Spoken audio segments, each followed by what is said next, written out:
بسم الله الرحمن الرحيم إن الحمد لله نحمده ونستعينه ونستغفره ونستهديه ونعوذ بالله من شرور أنفسنا ومن سيئات أعمالنا من يهده الله فلا مضل له ومن يضلل فلن تجد له وليا مرشدا أشهد أن لا إله إلا الله وحده لا شريك له وأن محمدا عبده ورسوله لا نبي بعده وأصلي وأسلم على هذا النبي الكريم محمد صلى الله عليه وسلم المبعوث رحمة للعالمين فإن خير الحديث كتاب الله وخير الهدي هدي محمد صلى الله عليه وسلم وشر الأمور محدثاتها وكل محدثة بدعة وكل بدعة ضلالة وكل ضلالة في النار. Ikhwas sekalian, kajian alam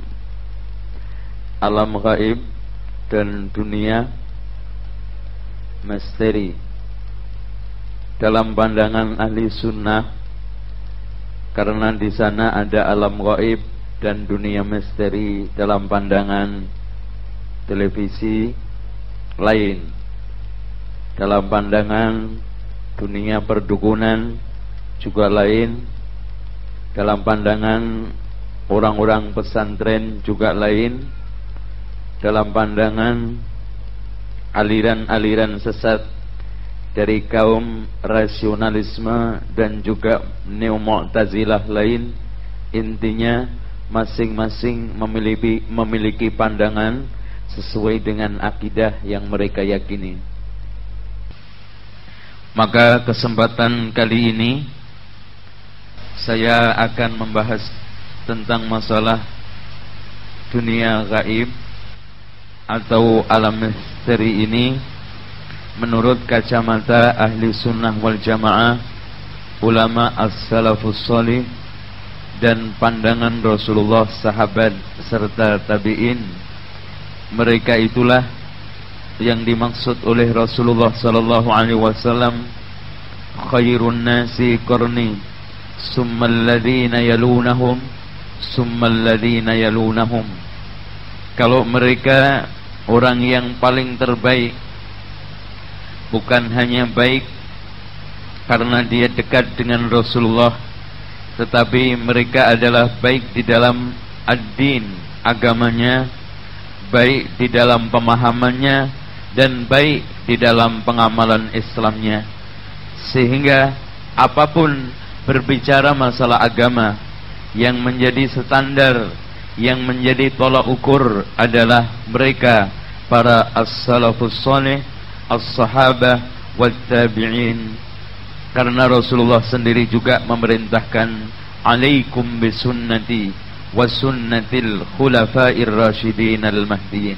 Dia agak mendingan dibanding kemarin di radio, makanya kemarin ceramahnya malas. Hadirin sekalian, kenapa ketika panitia mengusulkan tema ini saya sambut dengan baik? Pertama, karena di sekitar daerah inilah isu kolor hijau beredar. Nggak tahu itu kemana kolor hijaunya. Udah kalah kali hijau. Tinggal kolor kuning sama merah yang belum muncul. Ini kolor biru yang mau muncul juga. Hati-hati, banyak kolor.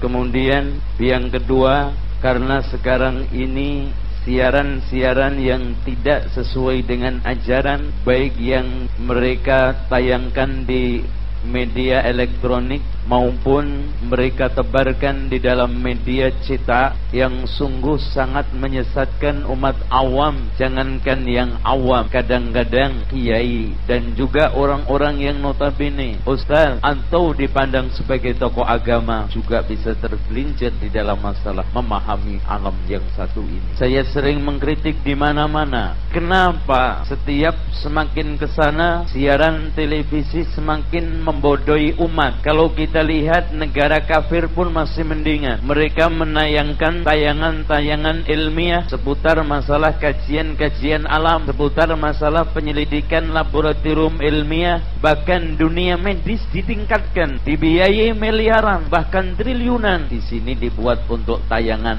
mindah penyakit ke kebu. Coba bayangkan hadirin sekalian, kalau memang itu ada kuliahnya, kenapa UI kedokteran nggak buka sekalian? Kalau memang itu ilmiah, tolong dong sampaikan ilmu ke orang yang lainnya. Biar apa? Biar yang lainnya juga kalau memang profesinya seperti itu dapat lowongan kerja. Toh sekarang banyak pengangguran. Kalau memang itu menyembuhkan dan kesembuhan itu secara syar'i dibenarkan atau secara ilmiah bisa dibenarkan, kenapa orang lain tidak boleh mempelajarinya? Kemudian selanjutnya hadirin sekalian, sampai film-film, sinetron kadang-kadang mayoritas banyak dipenuhi hal-hal yang berbau mistik. Banyak yang berbau mistik. Makanya di sini kita harus luruskan. Kemudian saya sedikit juga, mungkin dulu juga ketika saya di pesantren Jombang Tambak Beras, ketika saya masih ya pokoknya gitulah, pengalaman saya belum banyak, tetapi insya Allah cukup menjadi perbandingan betapa tidak enaknya hidup di dunia klinik, mistik, dan dunia-dunia gaib itu. Insya Allah nanti kita akan sampaikan beberapa pengalaman, bukan pengalaman spiritual ya, enggak, tetapi hanya sekedar pengalaman sesat, pengalaman bagaimana suka dukanya kerjasama sama jin. Sekarang kita awali, ikhwat sekalian, pembicaraan seputar masalah alam misteri atau dunia gaib tidak terlepas kalau dipandang dari sisi kacamata ad-dinul Islam atau kacamata ahli sunnah wal jamaah. Tiga pilar atau berangkat dari tiga permasalahan inti. Yang pertama, motivasi dan dorongan iman terhadap gaib, di mana itu adalah pondasi ad-dinul Islam. Alladzina yu'minuna bil ghaib wa yuqimuna as-salata wa mimma razaqnahum yunfikun. Yaitu mereka-mereka adalah yang beriman terhadap al-ghaib, dan di antara al-ghaib adalah yang dimaksud di sini al-ghaib adalah iman terhadap malaikat, iman terhadap cerita-cerita sebelum dan sesudahnya. Nanti akan ada Dajjal, dan termasuk iman terhadap gaib adalah kita harus beriman bahwa jin itu ada. Namun hadirin sekalian, sebelum kita lanjutkan, karena sengajanya memang tolong tanda-tanda kena jin itu biasanya suka ngantuk ya bawaannya itu kemana-mana ngantuk, berdiri aja ngantuk. Tapi kadang-kadang ngantuk itu ada yang kawan bayi dari sononya, ada yang kadang kepegelen. Makanya kalau mau ngaji tabligh akbar, antum tidurnya jangan begadang ini.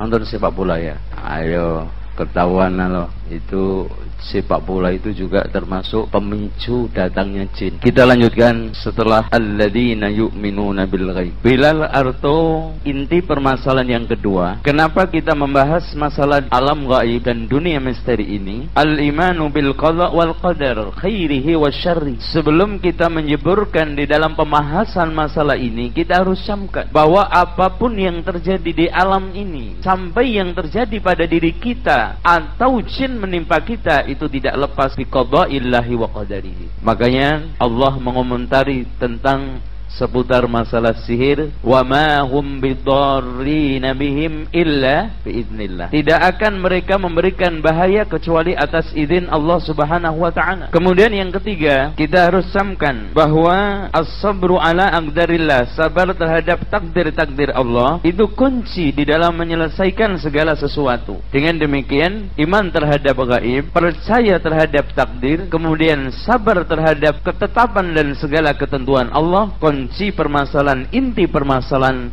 di dalam masalah al-iman bil ghaib, al-iman bi qadarihi wa qadaihi, kemudian as-sabru ala aqdalillah.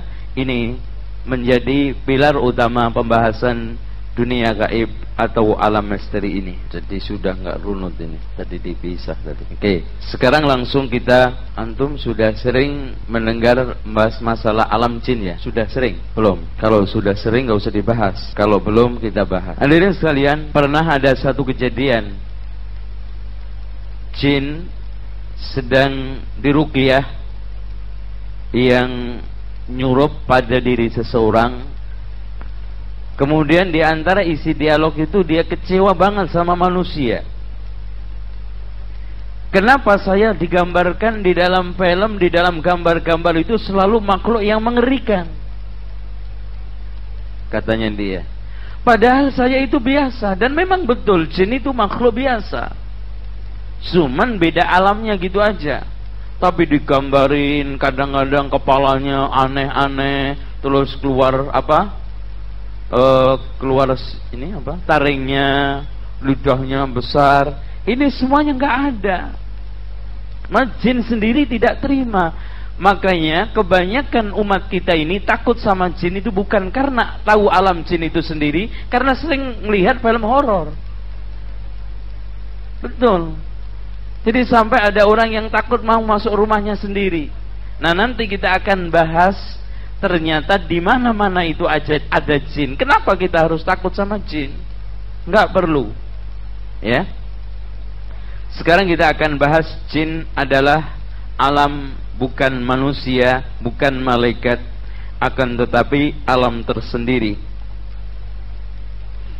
Ini tentang masalah jin. Dikomentari oleh Allah di dalam surat Al-A'raf ayat 27. Ya bani Adam, wahai anak Adam, la yaftinannakumus syaitanu, janganlah kalian terfitnah atau janganlah kalian difitnah oleh syaitan. Kama akhraja abawaikum minal jannah, seperti syaitan telah berhasil mengeluarkan kedua orang tuamu, maksudnya Adam sama Hawa, minal jannati, dari surga. Wa yanzi'u anhuma libasahuma, dan setan itu berhasil menarik, berhasil melepas pakaian kedua orang tua kamu, liyuriyahuma sawatihima, agar dia bisa melihat, maksudnya aurat ya, karena setelah masuk di surga kemudian berhasil digoda oleh iblis, maka Allah menarik pakaian sehingga Adam terlihatlah auratnya dan tidak keluar dari surga kecuali berhasil menutup kemaluan saja. Ini di dalam riwayat tafsir Al-Baghawi. Innahu, sesungguhnya jin, yarakum huwa wa qabiluhu, bersama kabilah-kabilahnya, bersama bangsa-bangsanya melihat kalian, min haitsu la tarawnahum, sebagaimana kalian tidak bisa melihat mereka. Artinya jin bisa melihat kita, tapi kita tidak bisa melihat jin. Inna ja'alna syayatina awliya'a lilladina la yu'minun, sesungguhnya kami menjadikan jin, maksudnya Allah menjadikan syaitan, awliya, penolong, pembantu, pendamping, lilladina la yu'minun, orang-orang yang tidak beriman. Dari ayat ini bisa banyak kita ambil kesimpulan bahwa yang namanya syaitan itu tidak ada yang benar. Memfitnah kita, menjerumuskan kita ke dalam neraka dan mengeluarkan kita dari surga, sebagaimana dulu dia berhasil mengeluarkan Adam dan Hawa dari surga. Kemudian yang kedua, kita tidak akan bisa melihat jin dalam bentuk apapun, maksudnya dalam bentuk aslinya, dalam kondisi apapun tidak bisa. Namun Syekh At-Tayyar mengatakan kalau tidak dalam bentuk aslinya tetap bisa dilihat.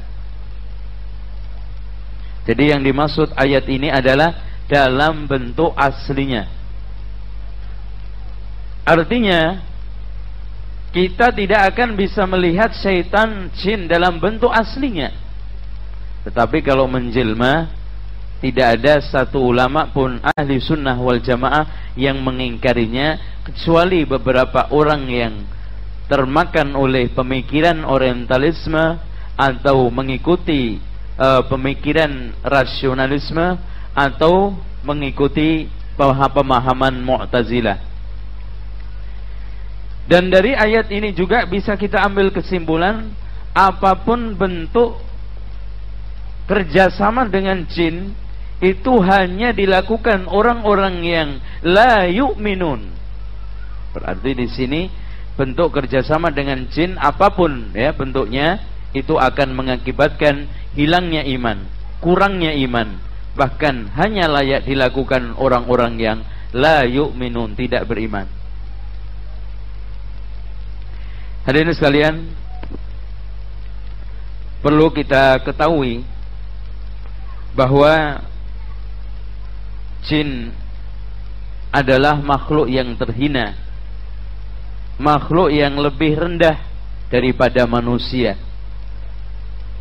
Sebagaimana yang dikatakan oleh Syekh Abu Bakar Al-Jazairi, innal jinna hatta salihin, sesungguhnya jin walaupun tingkatannya paling soleh, minhum di antara mereka, la aqalla wa adna karamatan wa syarafan minal insi, lebih rendah, lebih terhina ketimbang manusia.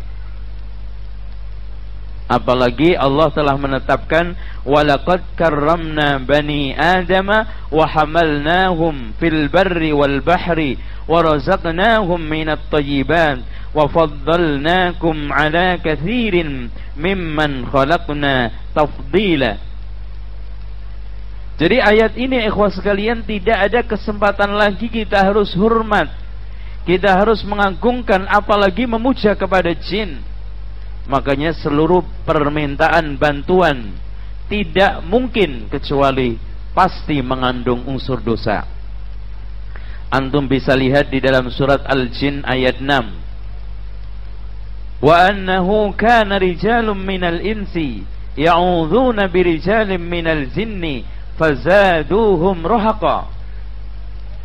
Sesungguhnya ada sekelompok laki-laki dari kalangan manusia meminta bantuan kepada laki-laki kalangan jin, tidaklah menambah bantuan itu kecuali rahaqa.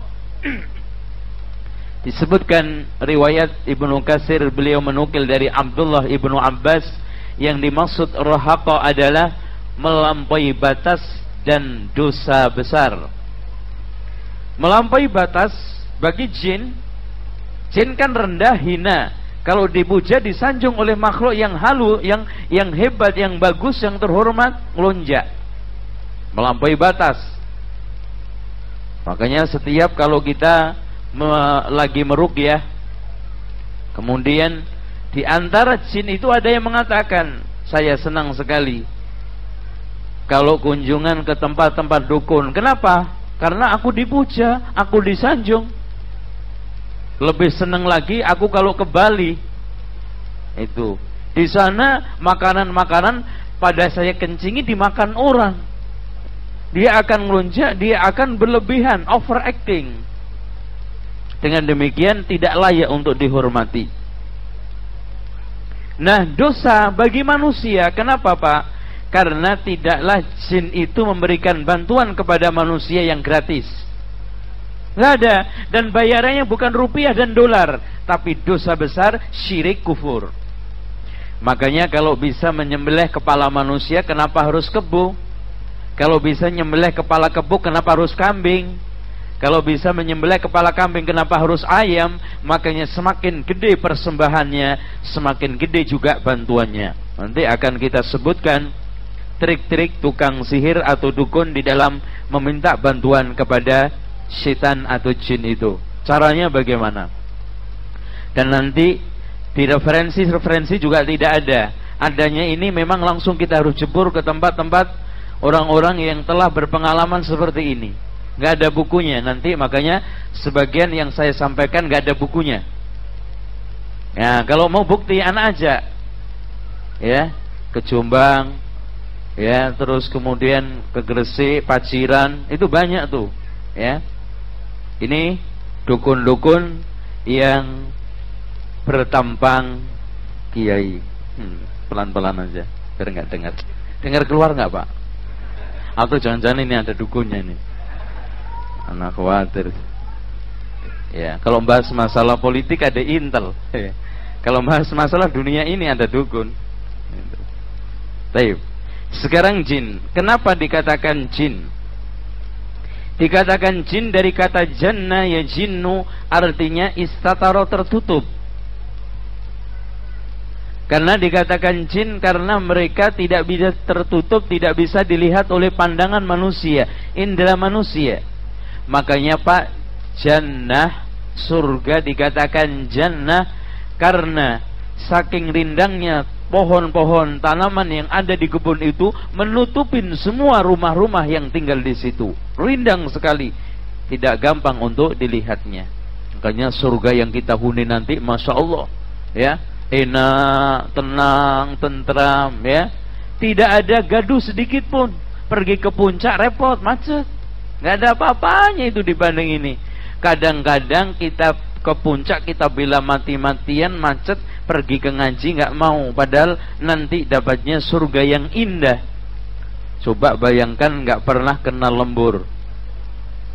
Setiap hari alal araiki muttaqiun, di dipan-dipan selalu bertelekan. Terus kemudian saling berhadap-hadapan, pacaran terus tiap hari. Coba apa nggak enak? Kemudian kutufuha daniyah, buah-buahannya gampang dipetik. Fiha fakiyatin la maqtu'atin wala mamnu'ah. Di sana banyak buah-buahan yang tidak pernah terhenti. Enggak pernah kita pingin buah-buahan, waduh mas, maaf sudah habis. Enggak ada. Wala mamnu'ah kan udah ngambil tadi, enggak. Kapanpun kita minta akan dikasih. Dan model buah-buahan apa saja kita minta kapanpun akan ada. Subhanallah. Sekarang kalau cari rambutan sulit, belum panen. Mangga sulit, apalagi lagi ngidam. Kesel cari barang yang lagi tidak ada kan gitu. Di sana masya Allah. Makanya dikatakan jannah. Begitu juga hadirin sekalian, tameng orang yang perang dikatakan junnah. Asyamu junnatun, karena tempat untuk bersembunyi pasukan supaya tidak diserang tombak-tombak pedang-pedang musuh. Makanya dikatakan junnah. Sehingga hadirin sekalian, orang yang gila bahasa Arabnya majn. Ayo terusin. Majnun loh. Majnun, kenapa? Karena akal sehatnya tertutupi, nggak sadar lagi, alias gila. Inilah jin dari kata jannah, sehingga malam yang gelap gulita menutup semua warna-warni, gelap pekat, namanya jannal lailu, artinya malam sedang gelap gulita. Kemudian kita akan bahas asal usul jin. Sekalian juga perlu diketahui Pak, bahwa jin itu diciptakan oleh Allah sebelum manusia atau sesudah. Sebelum, berdasarkan firman Allah di dalam surat Al-Hijr ayat 26. Walaqad khalaqnal insana min salsalin min hama'im masnun. Telah kami ciptakan manusia dari salsal, dari tanah tembikar yang sudah dipanggang dikeraskan. Wal janna khalaqnahu min qabli min naris samum, dan jin kami ciptakan sebelum itu, maksudnya sebelum manusia, dari naris samum, dari api yang menyala-nyala, yang saking nyala pekatnya hampir bisa meracuni yang di sekitarnya. Kemudian di dalam hadis Rasulullah, kelompok jin, sekarang kita akan bahas kelompok jin. Jadi jin diciptakan dari api, sudah masyhur, dan di sana ada ayat-ayat yang lainnya, antum bisa lihat di dalam surat Ar-Rahman ayat 15, dan juga hadis Rasulullah sallallahu alaihi wasallam yang bunyinya khuliqatil malaikatu min nur, malaikat diciptakan dari nur, wa khuliqal jannu mim marijin min nar, dan jin diciptakan dari api yang menyala-nyala, wa khuliqa adam mimma wusifa lakum, dan manusia Adam diciptakan sebagaimana yang kalian kenal, yaitu dari tanah. Nah, setelah itu pembagian kelompok jin. Jin itu bertingkat-tingkat, tidak sama. Dikatakan di dalam hadis Rasulullah, yang juga hadis ini diriwayatkan oleh Imam At-Tabrani di dalam Sunan ini Al-Mu'jamul Kabir, Al-Hakim di dalam Mustadraknya, dan juga Imam Al-Baihaqi fil Asma'i was Sifat bi isnadin sahih, dengan sanad yang sahih. Al-jinnu thalathatu asnaf, jin itu ada 3 kelompok, ada 3 tingkat. Wasinfun yatiru fil hawa, satu kelompok yang bangsa terbang di luar angkasa. Makanya kalau tukang sihir dukun bisa terbang, jangan kaget dan jangan Anda katakan itu karomah. Kalau seandainya ada kiai yang katanya sholatnya Jum'ah di Makkah, kalau seandainya benar, jangan cepat memvonis dia punya karomah. Dia itu dibantu oleh jin, diterbangkan. Ada suatu cerita pernah terjadi di Mesir. Ada seorang tokoh agama, kalau di sini kiai yang paling terkenal. Itu orang tahu kalau sholat Jumat itu ke Mekah. Terbang, betul. Ternyata hadirin sekalian, ilmu kewaliannya diwariskan kepada anaknya, dan anaknya ngerti belajar ilmu agama, akidahnya bagus. Setelah ilmu itu diwariskan dan diterima, ternyata selama ini orang tuanya, bapaknya yang tokoh terkenal dianggap memiliki karomah, selalu kerjasama dengan jin. Setiap ingin terbang, si jin itu minta sodomi. Jadi orang tuanya disodomi. Pokoknya kalau mau terbang, sodomi dulu. Masya Allah, subhanallah. Makanya hadirin sekalian, tidak ada bantuan jin itu yang gratis. Coba kalau disodomi, Masya Allah itu. Terbang ya. Bahkan di antara mereka ada yang disuruh setiap bantuan melempar ayam hitam ke sumur. Nanti kita akan jelaskan itu semua. Itu pernah juga ada yang dianggap wali di daerah Jawa Timur. Itu hadirin sekalian, ternyata dia itu selama ini mengklaim, saya itu sholat Jumat ke Mekah. Ternyata ada seseorang yang sama-sama punya ilmu sama.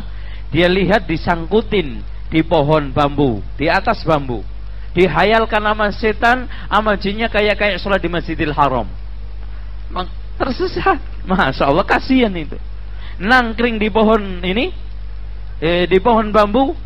Ternyata hayalannya nyampe ke Makkah, dibikin hayal. Dan bahkan sulapan-sulapan itu kan hayalan dari jin. Nah, nanti datang kepada santrinya, alhamdulillah saya sudah selesai sholat Jumat. Imamnya tadi siapa Pak Yai? Nggak tahu tadi, cuman saya belakang. Kalau nanti ke depan banget, khawatir nggak bisa pulang katanya. Ada aja itu. Padahal nggak paham, nggak tahu. Wong sekarang sholatnya aja nggak persis waktunya. Wong sekarang berangkatnya aja jam 11:30. Di sana jam berapa Mas? Masih jam 9:30. Pulang jam 1, belum masuk Jumat di sana. Enak aja loh Pak Yai. Sholat Jumat di mana? Ono belum masuk waktunya. Itu. Tapi santrinya juga sama-sama bodohnya, jadi bodoh bareng-bareng. Itu, percaya aja. Saya dulu juga termasuk percaya, Masya Allah. Iya ya. Baru tahu setelah di sini, tak dihitung waktu perbedaan antara Saudi dengan mana Indonesia itu 4 jam. Iya ya. Kiai saya yang dulu sholat Jumat ke Mekah itu gimana dulu? Nggak nyambung. Itu bodoh, sampai jam aja nggak tahu, itu saking bodohnya. Masya Allah. Nah ini bagus ini ya. Terima kasih. Iya, cocoknya, Masya Allah. Ini nggak boleh diputer-putar.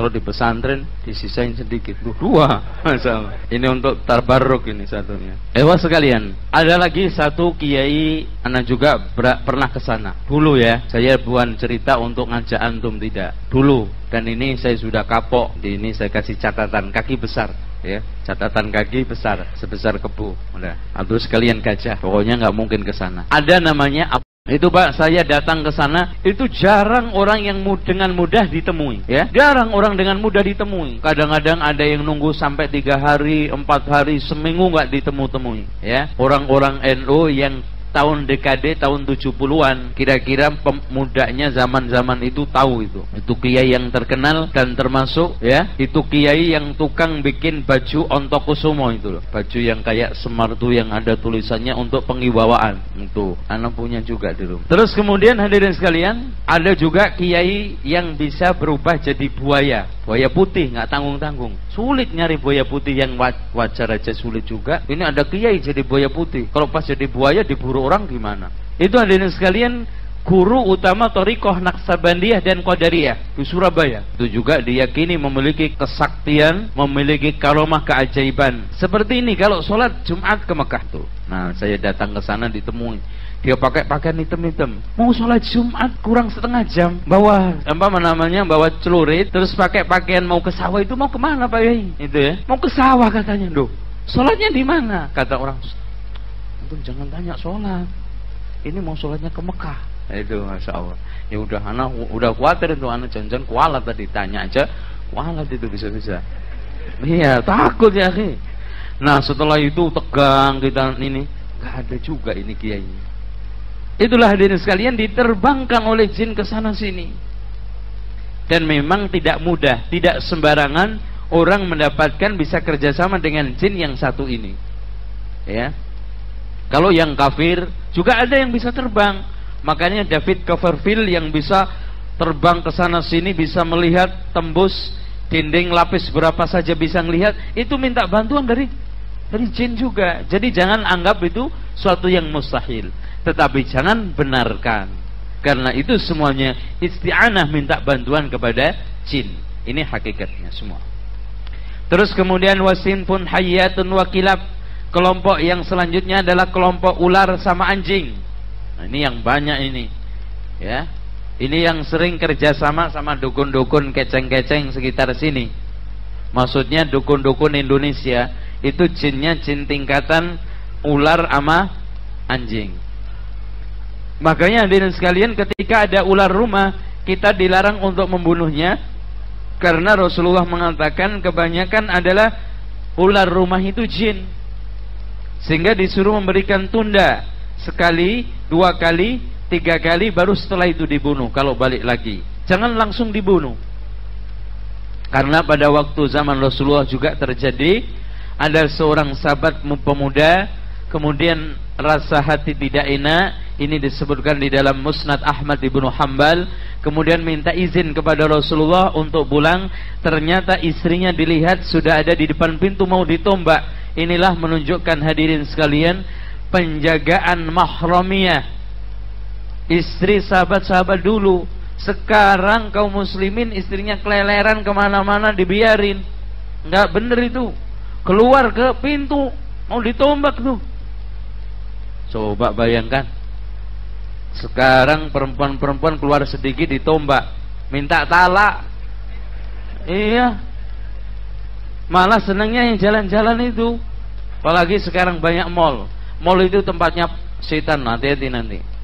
Di antara tempatnya itu, makanya jangan sering ke mall. Apalagi yang sudah mengidap penyakit sihir atau kesurupan, jangan sering-sering ke pasar sama nonton film, sama nonton TV. Kalau sekarang keluarga atau istrinya sakit, jual televisinya, beli buku, ganteng kan? Tuh.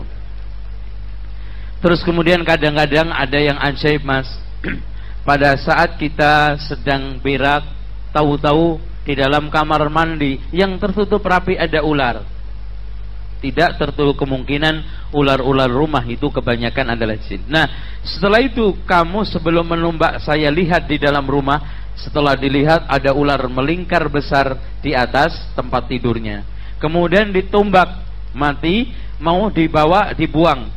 Pada saat dibuang begini kesamber, ternyata masih hidup. Terbunuhlah si pemuda itu. Rasulullah mengatakan tidak tahu yang mati duluan yang mana. Dia adalah jin. Dengan demikian disuruh nunda 3 kali. Ya, kalau sekali kita bunuh kadang kita diganggu karena mati dia, mati. Makanya dari hadis ini, dari riwayat yang ada di dalam Musnad Ahmad menunjukkan bahwa jin itu bisa mati, lain dengan iblis. Tuh. Yang selanjutnya adalah wasinfun yuhilluna wa yad'anun, kelompok yang berkaki 4 dan berkaki 2 kayak kita. Jadi ada sebagian jin yang berkaki 2 sama berkaki 4 seperti ternak, ya, kambing, sapi, kebo dan yang lainnya seperti itu. Dan Syekhul Islam Ibnu Taimiyah mengatakan, wal jinnu yatasawwaruna fi suwaril ins, setan bisa membentuk, menjelma di dalam bentuk manusia. Wal bahaim, hewan ternak, di dalam bentuk-bentuk ular, aqarib, kalajengking dan yang lainnya. Bahkan bisa membentuk dalam bentuk unta, sapi, kambing, kuda, keledai, ya, bigol, dan ada yang membentuk-bentuk burung, dan ada yang seperti kita persis. Sekarang kita percepat, apakah jin itu juga kena beban syariat? Berdasarkan firman Allah, wa ma khalaqtul jinna wal insa illa liya'budun, maka jin terkena beban syariat. Dan juga antum bisa melihat di dalam surat Al-Ahqaf ayat 29, nanti antum buka-buka di rumah, surat Al-Jin ayat 11, wa anna minnas salihun, di antara kami jin ada yang soleh, wa minna duna dzalika, dan sebagian kita ada yang tidak soleh, kunna tara'iqa qidada, masing-masing prinsip hidup kita itu beda-beda. Seperti kita, ada yang fasik, ada yang kafir, ada yang musyrik, ada yang peminum, ada yang jahat, ada yang soleh, ada yang ahli ibadah, sama seperti kita. Tapi itu tadi mas, sebaik-baik jin itu dibanding manusia tidak apa-apanya, tidak ada apa-apanya. Kemudian sekarang yang menjadi pertanyaan, dan ini menjadi polemik sejak dulu, apakah jin dan manusia bisa menikah? Dijawab oleh Syekhul Islam Ibnu Taimiyah, wa qad yatanakahul insu wal jin, boleh jadi antara jin dan manusia bisa menikah, wa yulidu bainahuma wa yuladu bainahuma waladun, dan bisa dikaruniai anak. Bahkan pernah ada orang yang hamil, gadis hamil, besar perutnya, ternyata setelah diruqyah itu keluar cairan. Wa hadza katsirun ma'rufun, ini banyak, terutama hadirin sekalian orang-orang yang melihara jin itu anaknya jarang yang beres, kadang lahir bulunya banyak. Kenapa? Karena kadang-kadang datang kepada istrinya menjelma seperti suaminya. Banyak kasihan itu istri orang yang melihara jin, ya, zuhur datang, ternyata jin, bukan istri, ini bukan suaminya, mengganggu, kadang-kadang tidak jadi, kadang-kadang keguguran, kadang-kadang cacat. Bahkan dulu saya punya kiai di Tamak Beras Jombang sana itu, yang dikenal bapaknya, orang tuanya itu sampai jin itu ngaji ke dia, anaknya nggak ada yang beres, cacat semua, ada aja gangguannya, yang matanya begini, ada yang ya pincang, macam-macam. Dan memang tidak layak. Jin itu Pak tunduk sama kita kalau kita lagi di atasnya, kalau kita lagi kuat. Kalau dia kuat gantian, emangnya gue aja yang jadi pembantu gantian loh gitu. Hanya pernah cerita juga di Krian sana, ini cerita sahih. Ada orang yang Masya Allah setiap saat kalau siang itu mendapatkan kiriman-kiriman makanan enak, termasuk es campur duhur-duhur di sawah. Tetangga sawahnya pada ngiri. Suatu ketika dia muntah darah di sawah, digebuk sama jinnya, karena dia sudah di atasnya. Makanya jin itu mau tunduk kalau memang yang sekarang ini memelihara dan memperalat dia masih kuat. Kalau sama-sama kuatnya ngelawan, ya, seperti kita, ya. Kalau kita sekarang jadi bawahan, kalau ada kesempatan untuk di atas, kemana? Melonjak. Dengan demikian Syekhul Islam Ibnu Taimiyah lebih menguatkan Pak, jin dan manusia itu bisa menikah, ada terjadi pernikahan dan punya anak. Namun tentang masalah boleh atau tidak kita sengaja akad nikah dengan jin, itu para ulama mengatakan tidak boleh, karena maslahatnya lebih sedikit daripada madaratnya. Contoh hadirin sekalian, kalau waliman gimana kita menghadiri undangannya? Tahu-tahu kita dikasih suguhan makanan, ternyata itu tai kebo, kan gitu, dimakan. Dan juga hadirin sekalian, kalau nanti punya anak, iya kalau ikut kita bisa dilihat, kalau ikut dia giliran kita perintah sholat bandel, kita gebuk ngilang, repot kan? Aduh, mana ini dia? Kita dikerjain terus tiap hari, nggak ada maslahat. Makanya di sini tidak boleh. Sekarang kita lanjutkan tempat-tempat jin. Nah ini, jadi setelah kita mempelajari jin itu ada yang tinggalnya di tanah lapang, pokoknya tanah kosong, padang pasir, lembah-lembah, lereng-lereng, itu tempatnya. Makanya di zaman Arab dahulu jahiliyah sebelum datangnya Islam, mereka melakukan persembahan-persembahan atau sajen-sajen ke lembah-lembah, ke gunung-gunung. Bahkan orang-orang jahiliyah dulu kalau lewat gunung atau lewat sesuatu yang dianggapnya angker, pamit, permisi. Di sini juga ternyata sama. Ada orang Masya Allah lewat jembatan ngebel terus, titit gitu ya, ngebel. Loh, nggak ada mobil, nggak ada orang. Ini kan ada penunggunya Pak.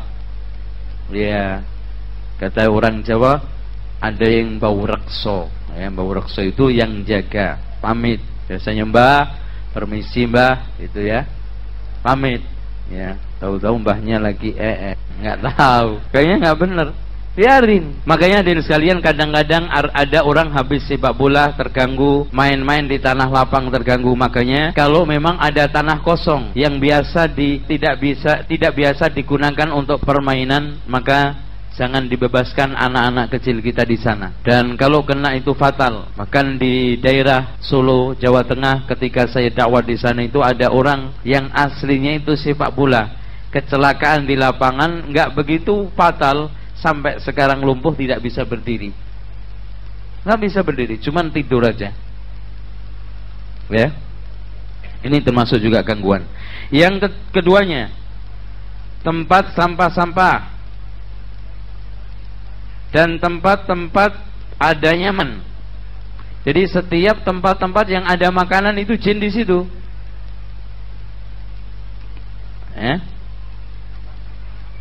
Sampah-sampah, sehingga kadang-kadang ini tidak selamanya. Ya, tapi kebanyakan. Antum kalau mau tahu bahwa tempat sampah itu ada jinnya, betul. Tempat yang ente gunakan buang sampah terus-terusan, ente sekali-kali bersihin, tidur di situ ente, diganggu. Itu karena memang tempat dia. Itu. Oleh karena itu, mazabil, al-kumaman, dan tempat-tempat adanya makanan itu ditempati jin. Selanjutnya yang nomor 3 adalah dauratul miyah, WC-WC, tempat-tempat untuk buang hajat, dan juga tempat-tempat untuk wudhu. Ini ya, seperti ini ada. Kanan kiri ada nggak? Ada ya. Tuh. Kemudian yang keempat, alam jin yang keempat adalah asyukuk wal juhur, yaitu tanah-tanah yang retak, lubang-lubang, itu tempatnya jin. Kecuali lubang WC itu ya. Itu jelas dibikin, jadi jangan takut kalau berak di situ. Emangnya untuk kita, kalau seandainya jin nyasar di situ, salahnya gitu. Wong ini sudah saya siapkan untuk itu kok. Tapi yang banyakan itu yang biasanya kalau musim kemarau, tanah itu pecah-pecah atau lubang-lubang. Makanya di antara jin ada yang ganggu karena dia dikencingin. Ya, kencing di lubang itu, begitu. Wah, kurang ajar gue dikencingin. Awas lo, gue cekik nanti. Ya, akhirnya dikerjain. Kalau nggak anaknya ininya. Setelah diruqyah, kenapa kamu ganggu? Masa saya lagi enak-enakan istirahat dikencingin? Coba kalau dia dikencingin, kan nggak tahu. Iya ya, nggak tahu. Itu. Tapi kan saya sudah dikencingin. Ya udah deh, keluar aja sekarang. Kalau enggak, saya bacakan ayat-ayat ini.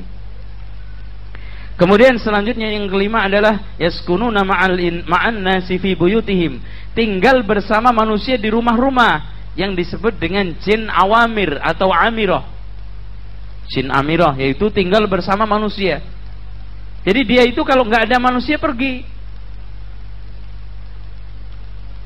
Itu nanti hadirin sekalian, selalu tempatnya di atap, kemudian nanti kalau lagi makan-makan turun gitu terus. Dan dia kalau orangnya pergi, ikut pergi. Dengan demikian hadirin sekalian, tidak perlu kita takut sama jin. Di sana ada jin yang tidak mau tinggal kecuali bersama kita. Bahkan di kanan, di kiri kita ini ada korin, di kanannya ada malaikat. Korin itu tidak lain adalah jin. Kenapa kita harus takut jin? Cuman jangan ditantang-tantang gitu aja ya. Awas loh, ayo. Kalau ini jangan. Ya. Karena jin itu seperti anak kecil yang suka usil itu, Pak. Beling, kalau ente tantang kerjain repot, malah biarin aja. Kita ta'awud supaya berlindung dari gangguan gitu aja. Kemudian selanjutnya disebutkan dalam hadis Rasulullah, maaf dalilnya tidak saya sampaikan semua ya, karena saya ingin percepat. Sebetulnya Pak, harusnya dipilah. Pembahasan ini ada 4 pilar sebetulnya. Pilar pertama, alam jin, syaitan iblis itu sendiri, kemudian kesurupan sendiri, sihir sendiri, penyakit ain sendiri, dan dunia perdukunan sendiri. Dukun, macam-macam dukun, kerjanya dukun. Ini kita harus bahas. Cuman untuk waktu yang singkat ini, maka mungkin barangkali nanti kita akan sampaikan secara global saja. Selanjutnya, tempat kandang, tempat tidurnya unta. Makanya Rasulullah mengatakan, "Shallu fi marabitil ghanam." Salatlah kalian di tempat ini, di tempat-tempat kandangnya kambing. Wala tusallu fi a'tanil ibil. Jangan sekali-kali kalian salat di tempat kandang unta. Kenapa? Alasannya disitulah tempatnya syaitan. Kemudian yang ketujuh, al-amakin al-mahjurah, tempat-tempat yang ditinggalkan oleh tuannya. Artinya tempat-tempat yang sudah tidak dihuni, rumah-rumah kosong, pos-pos kamling yang tidak dihuni lagi, itu ditempati oleh jin. Kemudian yang kedelapan adalah al-maqabir, kuburan. Makanya di sana ada jin kuburan khusus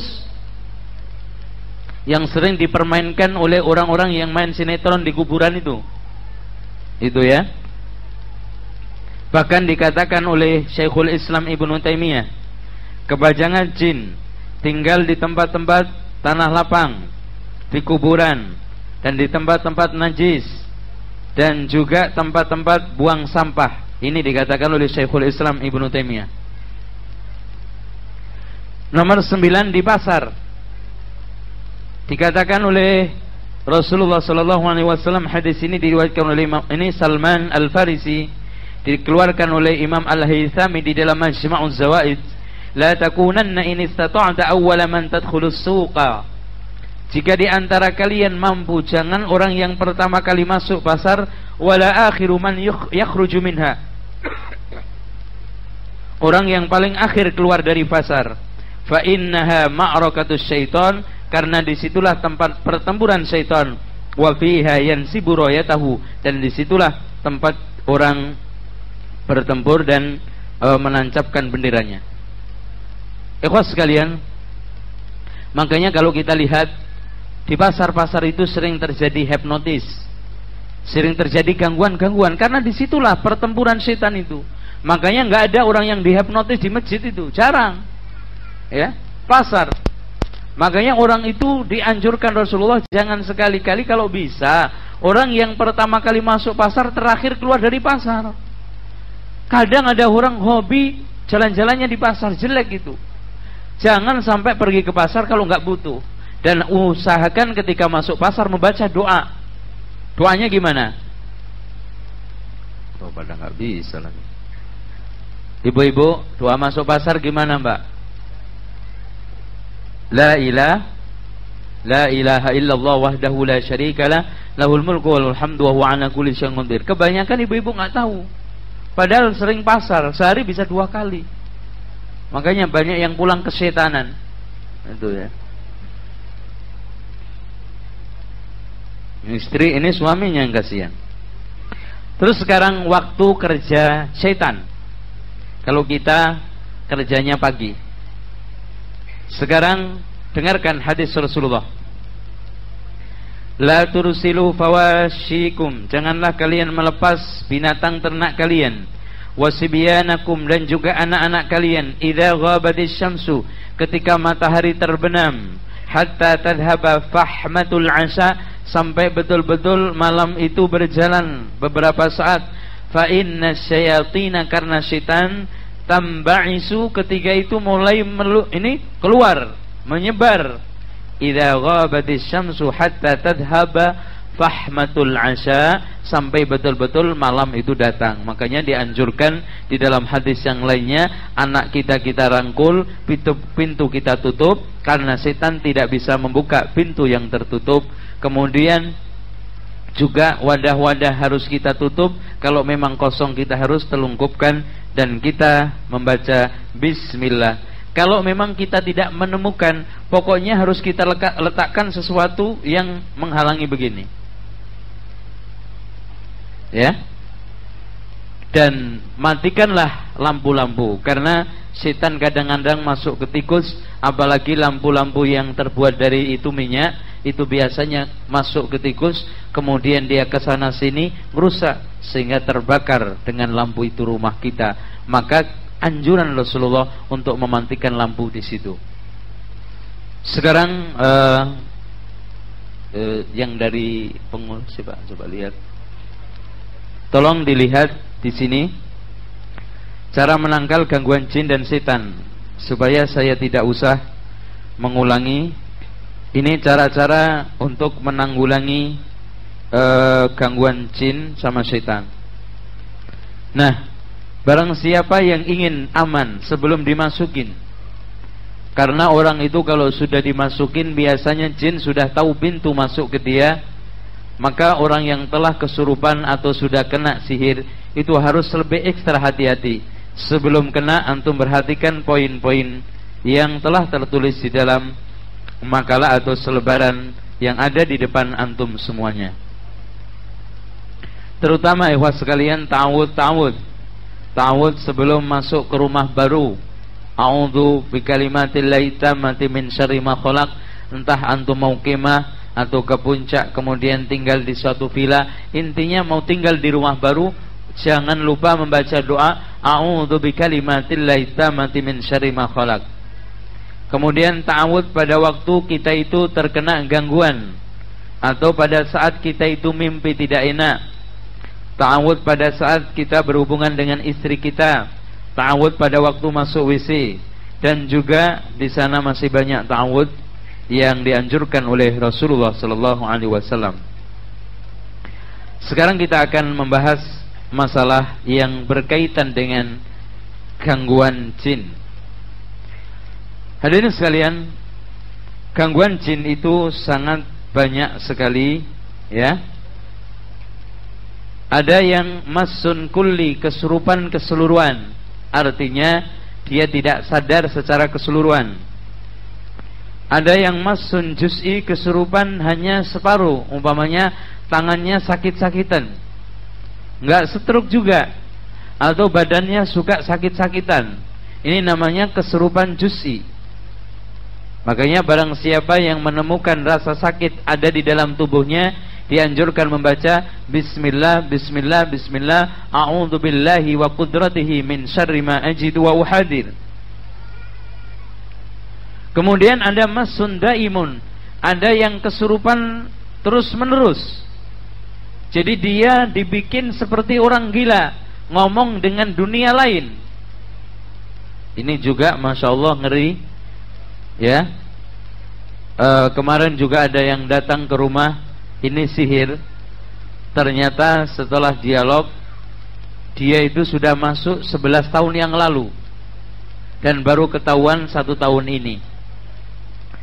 Dan rata-rata Pak, jin yang dikirimkan oleh tukang sihir itu, dia tidak bisa keluar. Makanya ketika kita minta keluar, gimana caranya?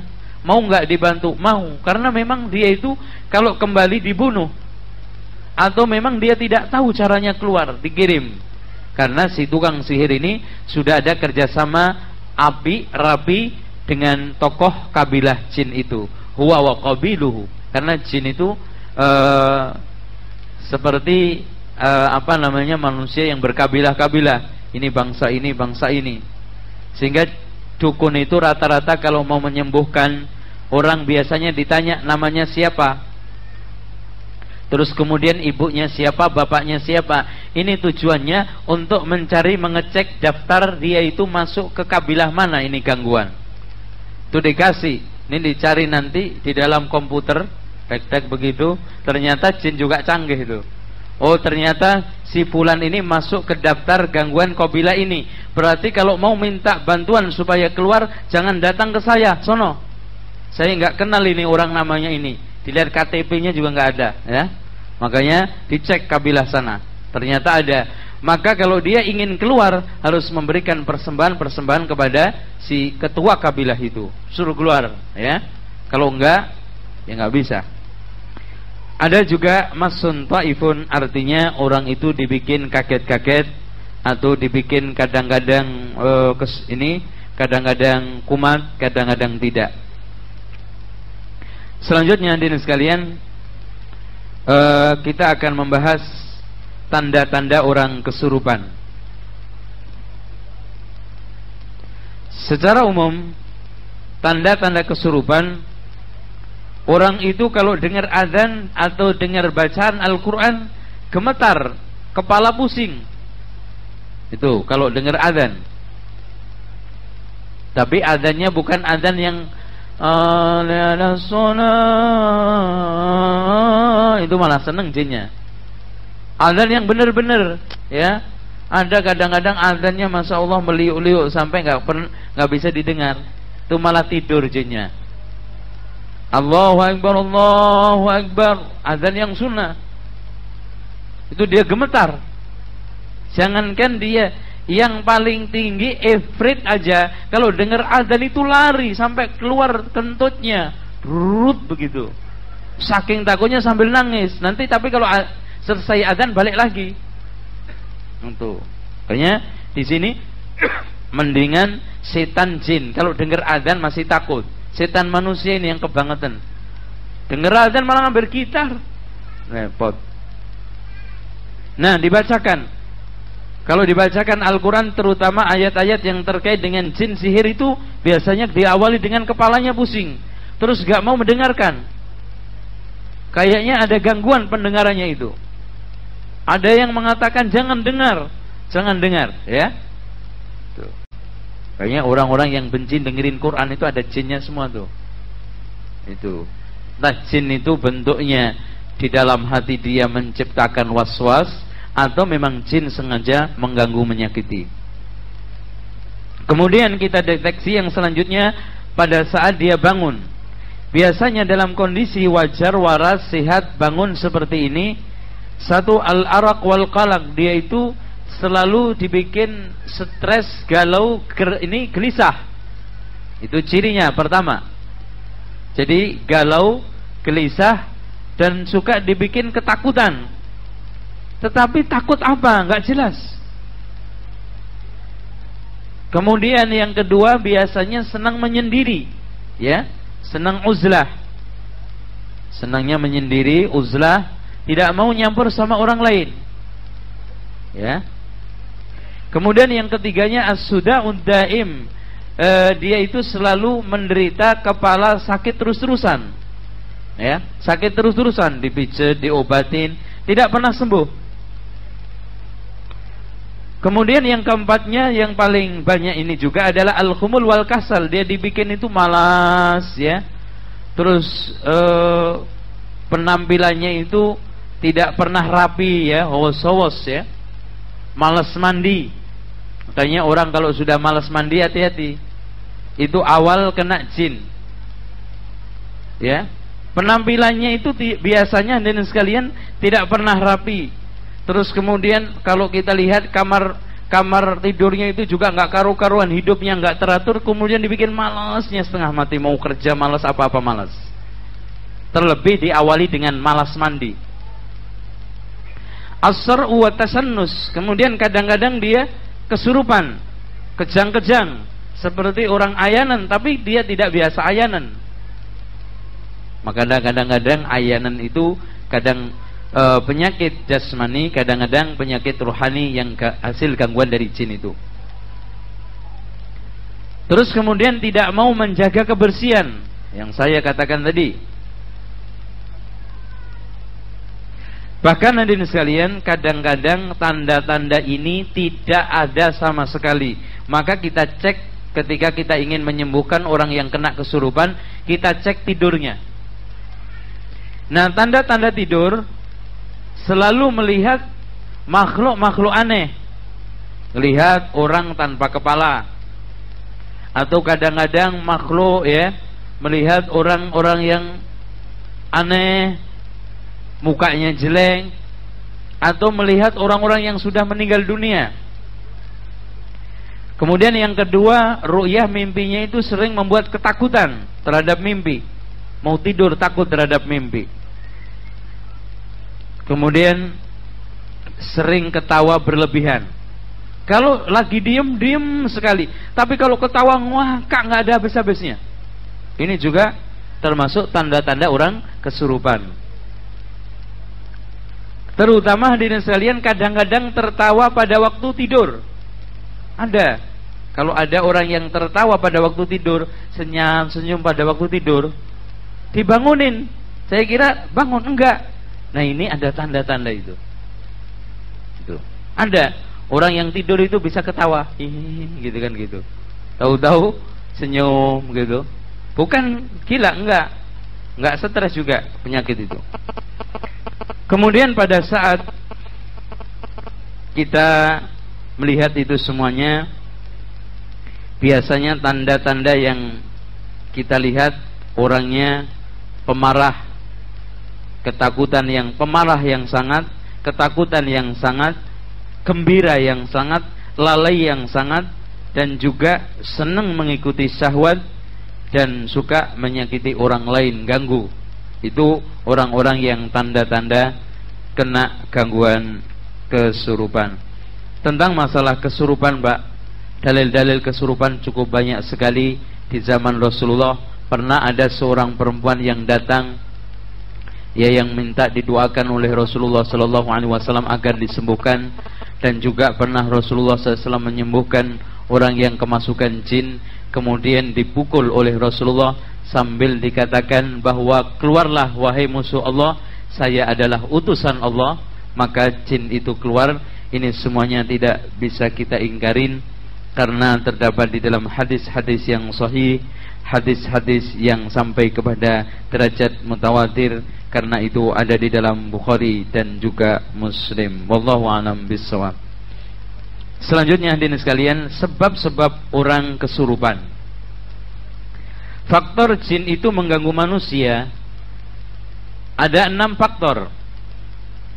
Yang pertama, ujian dari Allah Subhanahu wa ta'ala. Karena Allah menguji manusia itu bisa dengan penyakit, bisa dengan kurangnya rezeki, dan juga bisa dengan makhluk yang lainnya mengganggu dia, diserang dan yang lainnya. Kemudian yang kedua hadirin sekalian, uqubatun minallah, sanksi siksaan dari Allah karena akibat kemaksiatan yang dilakukan.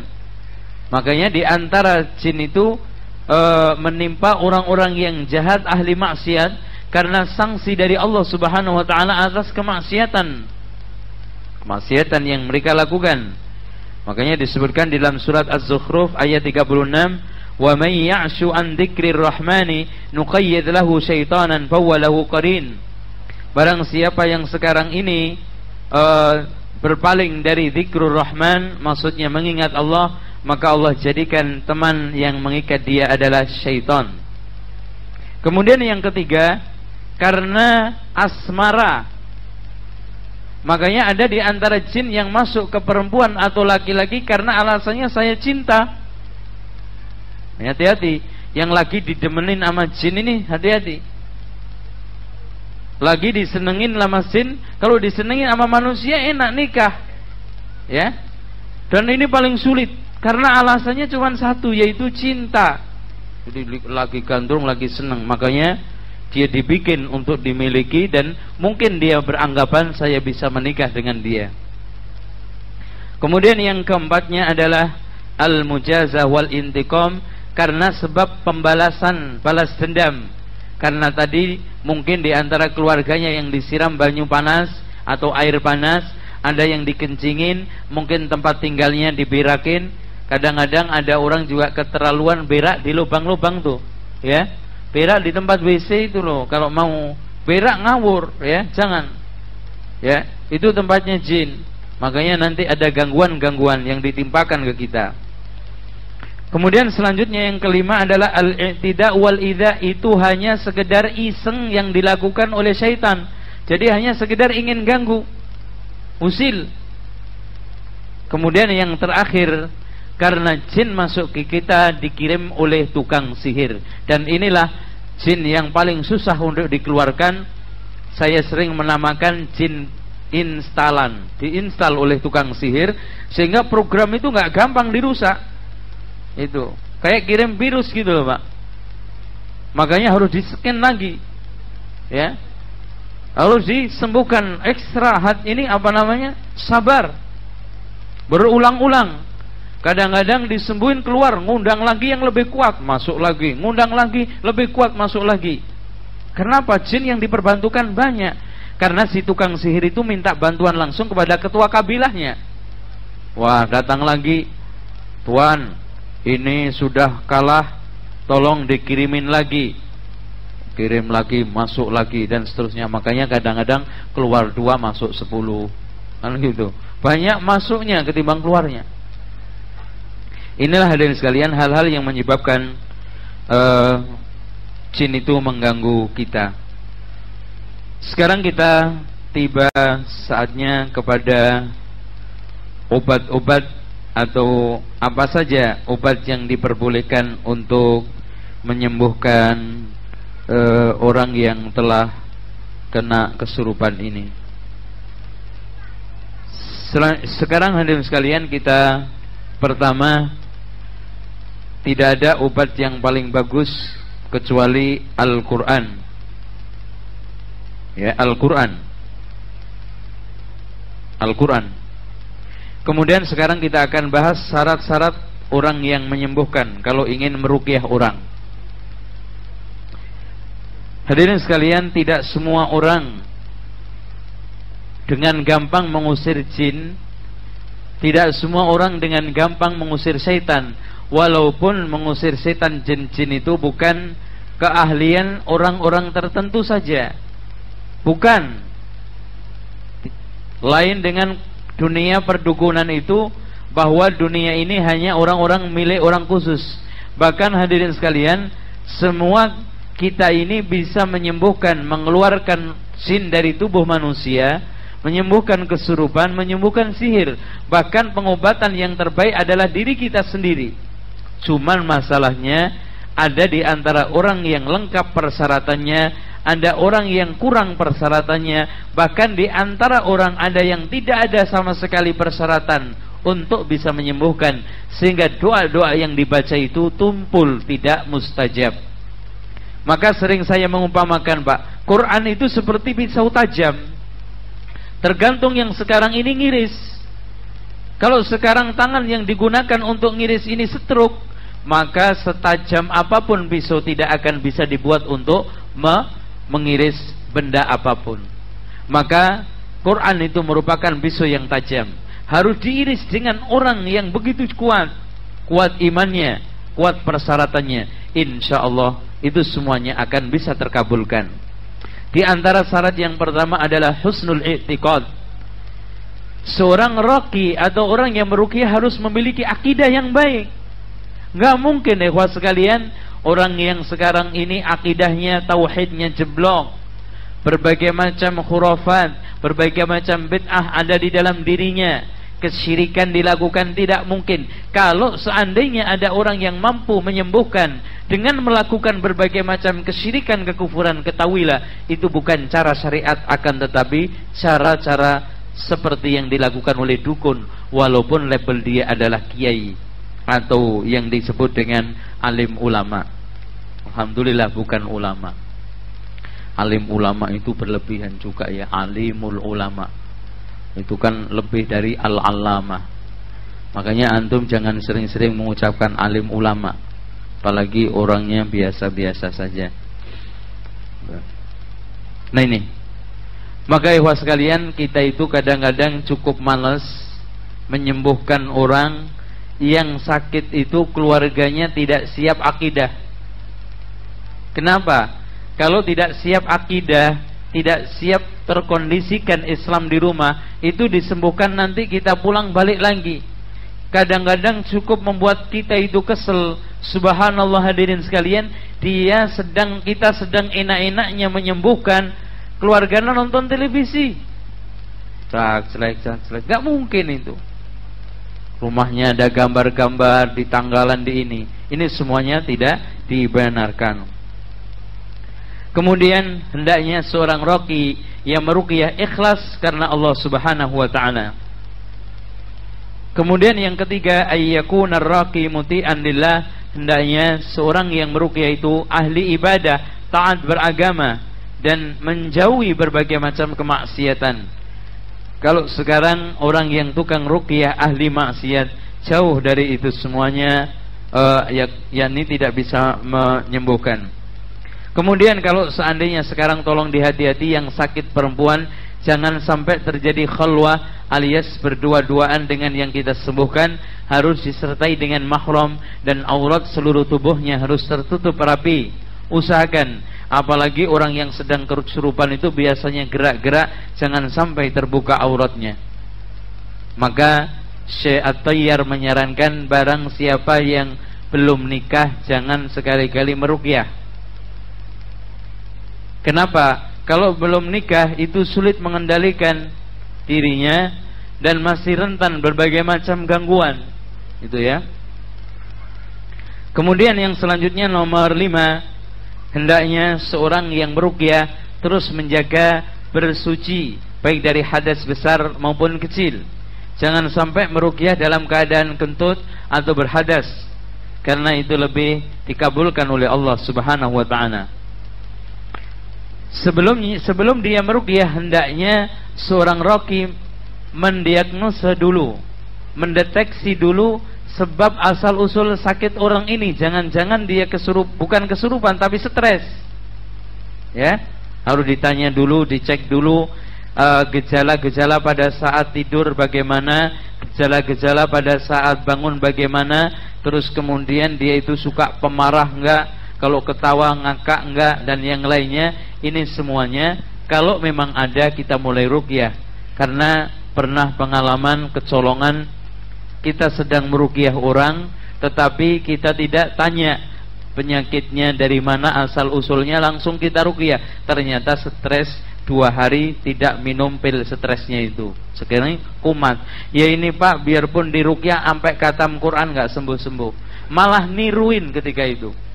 Niruin, saya baca ayat kursi, dia baca juga. Ini ya, jadi ada yang ketawa, Ustaz, dia bisa baca Quran juga Ustaz, jinnya aneh ini Ustaz. Itu terus saja dibaca, kok semakin cengar-cengir. Akhirnya kita berhenti kepegelen ya, sampai keringat ini ya. Terus akhirnya tanya, ini gimana sih Pak sebetulnya?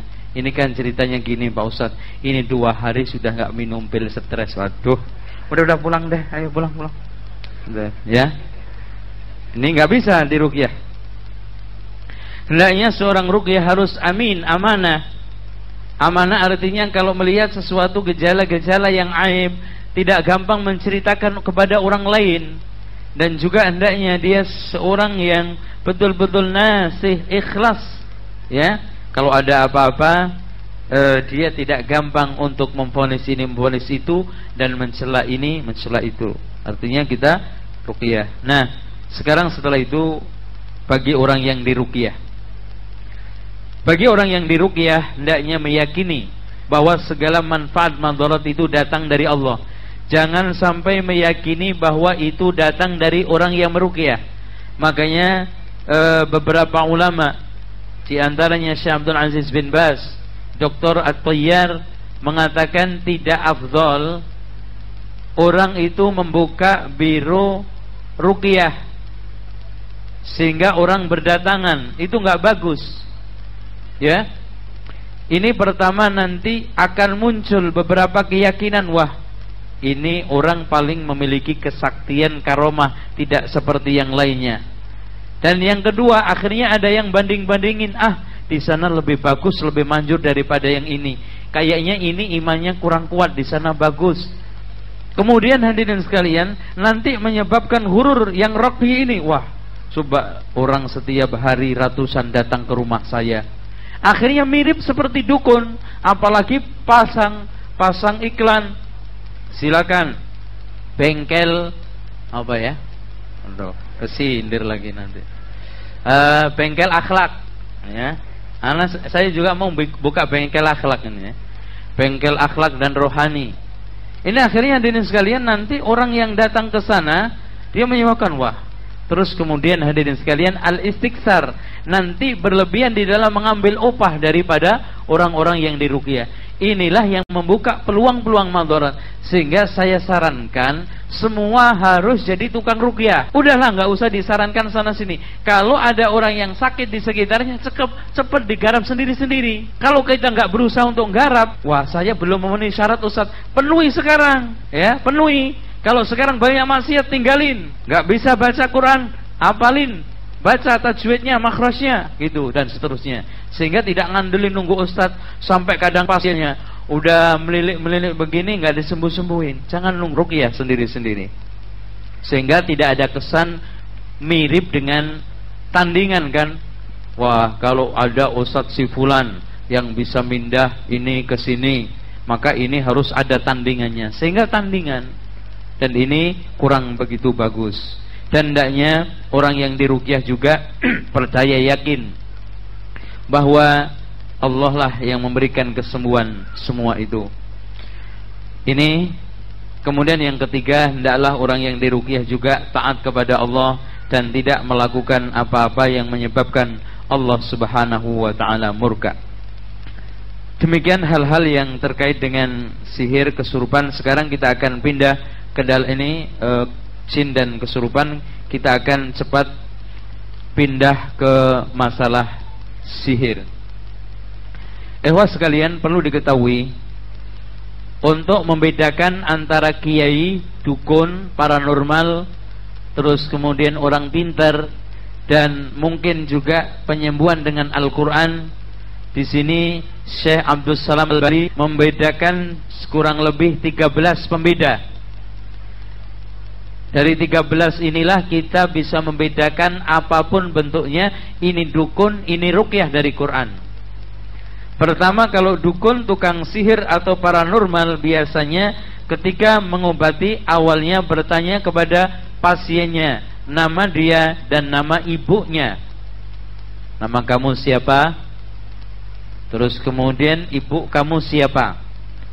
Tuh, sambil dipegang-pegang. Terus kemudian qomat kamit. Kemudian yang kedua, biasanya meminta bekas-bekas, baik itu pakaiannya atau bekas kopiahnya, atau kadang-kadang kacu, sapu tangan, kaos dalam, celana dalam, atau BH. Itu diminta. Kemudian yang kedua, kadang-kadang minta kepada pasien untuk menyembelih hewan tertentu, baik ayam putih mulus, atau ayam hitam mulus, atau kambing, atau kalau sekarang digarap sendiri, ya, kambing disembelih. Alasannya itu cuman alasan aja, Pak. Penyakit dipindah ke kambing, itu cuman alasan. Itu sebetulnya begini, jinnya itu mau menyembuhkan dengan syarat minta disembelihin kambing. Cuman orang dibikin pantes, ada pengobatan alternatif pemindahan penyakit ke kambing. Padahal transaksinya kemana, ke jin sana itu, saya mau bantu kamu asalkan kamu mau menyembelih kambing, saya mau bantu kamu asalkan kamu bisa menyembelih kebo, atau kalau memang bisa manusia. Ya, semakin hebat persembahannya, semakin hebat juga bantuannya. Dan saya katakan semakin kufur, semakin cepat bantuan. Makanya saya dulu diberitahu, karena kiainya nggak mau ngajarin, diberitahu sihir yang paling mantap adalah orang tersebut make dalam keadaan junub, Quran mushaf didudukin, dibaca mantranya. Itu sihir yang paling bagus. Sekali tembak tembus, jarang yang meleset. tetapi pelakunya kufur. Dan katanya kiai, yang nyantet juga tidak akan lama dia hidup, katanya gitu. Kemudian ada juga mushaf itu dipakai gapia, dipakai sandal kanan kiri, kemudian masuk ke WC sambil berak dibaca mantranya. Ini juga cara-cara untuk mensihir. Kemudian hadirin sekalian, selanjutnya setelah menyembelih kambing biasanya diambil darahnya, kemudian dioser-oserin ke pasiennya. Itu tandanya ini dukun, walaupun kiai namanya. Lalu hadirin sekalian, menulis talasim, yaitu isim-isim, wakaf-wakaf, atau disebut dengan bahasa kita itu raja. Raja, ya macam-macam raja itu. Ada raja pengaribowo, ada raja untuk sakit, ada raja untuk pagar badan, ada raja untuk menjaga kehamilan, untuk memperlancar kehamilan, ada raja untuk mengelaris. Itu semuanya dibikin oleh dukun-dukun itu. Lalu hadirin sekalian, biasanya walaupun membaca di awalnya bismillah, tetapi selanjutnya membaca mantra-mantra yang tidak jelas maknanya apa, tidak bisa dipahami. Kemudian selanjutnya biasanya memberikan isim, hijab, jimat kepada pasiennya. Dikasih bekal-bekal itu, biasanya berupa kertas atau sabuk atau dompet, untuk dibawa kemana-mana, katanya itu pagar supaya tidak dimasukinya jin maksudnya. Nomor 7, memerintahkan si pasien untuk menyendiri di dalam suatu ruangan yang gelap, jauh dari sinar, baik sinar matahari atau yang lainnya. Ini. Dan juga kadang-kadang melarang pasien untuk mandi dalam waktu beberapa hari. Ini rata-rata jinnya Nasrani atau kafir. Kemudian yang ke-9, memberikan sesuatu kepada pasien untuk ditanam di depan rumah, atau biasanya di tengah rumah, atau di pojok-pojok rumah. Atau kadang-kadang menyuruh untuk menyembelih, kalau memang istilah mereka ilmu putih, ayam putih, disembelih kaki sama kepalanya ditanam di tengah rumah. Kemudian bahannya dibuat untuk selamatan, dimakan bersama-sama, ngundang tetangga kanan kiri. Ini juga cara-cara perdukunan yang disebut dengan tumbal. Kemudian selanjutnya nomor 10, memberikan kepada pasien kertas-kertas yang telah dikasih japa-jabi, yang telah dikasih bumbu-bumbu, doa-doa, mantra-mantra. Biasanya dipanggang di suatu kemenyan, dipanggang di kayu Arab yang wangi itu, atau di tempat-tempat yang lainnya. Selanjutnya hadirin sekalian, kadang-kadang si dukun itu kumat kamit membaca sesuatu yang ghairu mafhum, kalam yang tidak bisa, atau ucapan yang tidak bisa dipahami. Dan bahkan hadirin sekalian, si dukun tukang sihir itu mampu menebak sebelum diberitahu, kamu dari daerah ini ya, keluarga kamu sini. Bahkan Pak, di antara dukun itu ada yang sanggup mengabarkan rumah kamu menghadap ke utara, terbuat dari tembok, bisa ya, terbuat dari bambu dan yang lainnya. Dan selanjutnya hadirin sekalian, yang ke-12, biasanya dia dibekali dengan raja-raja yang ditulis di badannya, di punggungnya, di tangannya, atau di tempat-tempat yang dianggap sakit. Kemudian dibacakan beberapa mantra-mantra yang kita tidak bisa memahaminya. Sekalian, demikianlah mungkin nanti hal-hal yang terkait dengan penjelasan tambahan kita akan tambahi di dalam proses tanya jawab nanti, insyaallah.